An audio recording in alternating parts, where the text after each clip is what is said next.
അങ്ങനെ കാത്തിരിപ്പിന് ഒടുവിൽ അർജുനെയും അർജുൻ്റെ ലോറിയും കണ്ടെത്തിയിരിക്കുന്നു എന്നുള്ളതാണ്. നമ്മളെല്ലാം പ്രതീക്ഷിച്ച പോലെ ആ ക്യാബിനിൽ തന്നെ അർജുൻ ഉണ്ടായിരുന്നു എന്നുള്ളതാണ്. ദുഃഖകരമായൊരു വാർത്തയാണ്.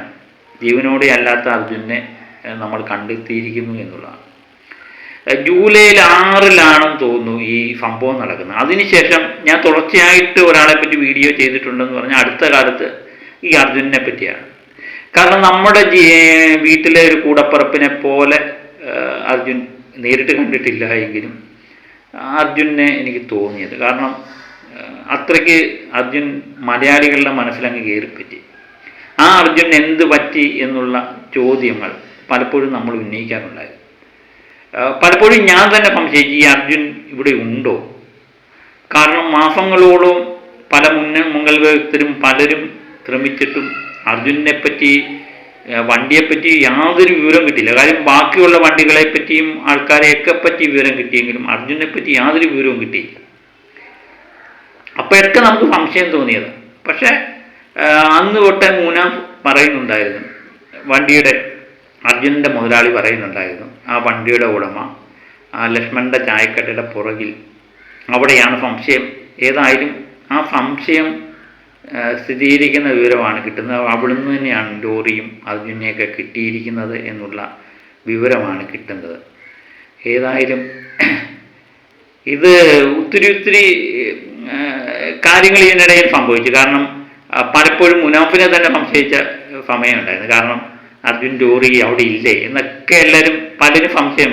എൻ്റെ വീഡിയോയ്ക്കകത്ത് തന്നെ നമ്മൾ ചോദിച്ചു. കാരണം നമ്മുടെ അടുത്ത കാലത്തൊന്നും ഇങ്ങനെ ഒരു രക്ഷാപ്രവർത്തനം നമ്മൾ കണ്ടിട്ടില്ല. കാരണം അത്രമേൽ ജനങ്ങളും പിന്നെ സർക്കാരുകളും നമ്മുടെ പ്രതിപക്ഷ ഭരണപക്ഷ ഭേദം എന്നെ എല്ലാവരും ഒന്നിച്ചു നിന്നൊരു രക്ഷാപ്രവർത്തനമായി.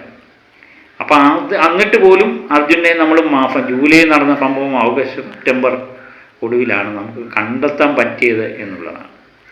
ഞാനെപ്പോഴും വിചാരിക്കുന്നുണ്ട്, മനുഷ്യനെ എവിടൊക്കെ കീഴടക്കി എന്ന് പറയുന്നാലും, ചന്ദ്രനിൽ പോയാലും സൂര്യനിൽ പോയാലും വ്യാഴത്തിൽ പോയാലും നമ്മൾ എന്തൊക്കെ നേടിയെന്ന് പറഞ്ഞാലും നമ്മുടെ അടുത്തുള്ള കയ്യെത്തും ദൂരത്തുള്ള ഒരു സംഭവം കണ്ടുപിടിക്കാൻ തന്നെ നമ്മൾ മാസങ്ങൾ വേണ്ടി വന്നു. മനുഷ്യൻ നമ്മൾ പലപ്പോഴും എനിക്ക് തോന്നുന്നു ഇത് നമുക്ക് സ്വയം നമുക്കൊന്ന് തിരിഞ്ഞു നോക്കേണ്ട അവസ്ഥയാണ്. ഏത് മനുഷ്യനും നാളെ എന്ത് സംഭവിക്കും അല്ലേ? ഒരുപക്ഷെ അർജുന് ദിവസങ്ങളോളം ജീവനുണ്ടെങ്കിൽ പോലും നമുക്ക് രക്ഷപ്പെടുത്താൻ പറ്റാത്ത അവസ്ഥയിലായിരുന്നു. കാരണം മാസങ്ങൾ കഴിഞ്ഞിരിക്കുന്നു, ഇപ്പം അർജുനെ കണ്ടെത്തിയിരിക്കുന്നു. അത് തന്നെ ഒരു സന്തോഷകരമായ കാര്യമാണ്. അങ്ങനെ അർജുൻ എവിടെ എന്നുള്ള ചോദ്യത്തിന് വിരാമമായിരിക്കുകയാണ്. ബാക്കി വിവരങ്ങളൊക്കെ കൃത്യമായിട്ട് വരുന്നുണ്ട്. ഏതായാലും അർജുനെ കിട്ടി എന്നുള്ള എന്നെ സംബന്ധിച്ച് ഭയങ്കര കാര്യമാണ്. കാരണം ഞാൻ എപ്പോഴും വീഡിയോയിൽ, ഇന്നലെ ഞാനൊരു വീഡിയോ ചെയ്തു അർജുൻ എവിടെ എന്നുള്ള ചോദ്യം ഉന്നയിച്ചുകൊണ്ട്. ഞാൻ പറഞ്ഞില്ലേ, ഞാൻ അടുത്ത കാലത്തൊന്നും ഇങ്ങനെ ഒരു വ്യക്തിയെപ്പറ്റി വീഡിയോ ചെയ്തിട്ടുമില്ല.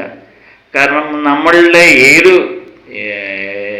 രാത്രി എണീക്കുമ്പോഴും ഉറങ്ങുമ്പോഴൊക്കെ ഈ അർജുൻ എവിടെ എന്നുള്ള ചോദ്യമായിരുന്നു എൻ്റെ മനസ്സിൽ ഉടനീളം. അതിനേതായാലും ഉത്തരം കിട്ടിയിരിക്കുന്നു. മലയാളികൾ എവിടെയൊക്കെ ഉണ്ടോ അവരെല്ലാം അർജുനെ സ്വന്തം കൂടപ്പിറപ്പായി കരുതി സ്നേഹിക്കുകയും അർജുന് വേണ്ടി ഇവരുടെ കാത്തിരിപ്പായിരുന്നു. അതിനേതായാലും വിരാമമായിരിക്കുകയാണ്. അപ്പം മറ്റൊരു വീഡിയോയുമായി വീണ്ടും എത്താം. Okay, by.